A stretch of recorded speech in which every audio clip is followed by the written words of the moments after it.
আরে না না দিদি, তুই এটা কি বলছিস? আমরা গরিব মানুষ, আমরা ভাঙা ঘরে থাকি, আমাদের এই রাজপ্রাসাদে মানাবে না, আমরা এখানে থাকতে পারবো না। আরে দিদি, তোর অবস্থা তো আগের মতন নেই, এখন তো তুই এই শহরের ডিএম। আর যদি কেউ এসে দেখে যে আমাদের মতো গরিব এইখানে আছে, তাহলে এটা কেমন একটা দেখাবে না? আর আমার কাছে প্রচুর খারাপ লাগছে। আর আমরা তো তোকে এই জন্য পড়াশোনা করাইনি যে তুই বড় অফিসার হয়ে তুই আমাদের দেখবি। আমরা এখনো ভালো আছি রে, আর তোর ভাই এখনো টোটো চালায় আর খুবই সুখে আছি। আমরা নয় মাঝে মাঝে দেখা করতে হবে, তাতেই হবে, এর কোনো দরকার নেই। হ্যাঁ দিদি, তোমার ভাই একদম ঠিক বলেছে।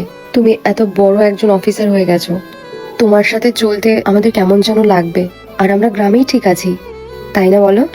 হ্যাঁ, তুই খুশিতে থাক, এটাই আমাদের জন্য অনেক। আগে তোরা দুজন একটা কথা বল, তোরা আমার জন্য যা করেছিস সেটা কি নিজের ভেবে করেছিস না পর ভেবে? কাকা চলে যাওয়ার পর থেকে তোকে তো আমরা আপন বলেই মানি, আর তুই সুখে থাক এটাই তো আমি চাই। তুই বুঝতে পেরেছিস?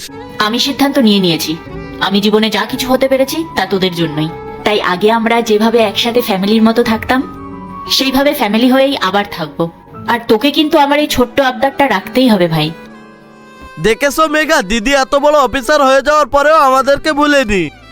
দিদি, আমরা তোর সাথে থাকতে রাজি, কিন্তু একটা শর্ত আছে। তোরা যা বলবি তাই হবে, বল। আজ থেকে আমি কিন্তু তোর জেঠুর ছেলে না, আমি তোর নিজেরই ভাই। এরপরে কি হয় সেটা দেখার আগে, তার আগে তুমি যদি এক বস্তা টাকাকে ভালোবাসো তাহলে লাইক করে দাও, আর যদি মাকে চাও তাহলে লাইক সাবস্ক্রাইব দুটোই করে দাও। তাই হবে। এবার চল, তোদেরকে আমার বাড়িটা ঘুরিয়ে আনি।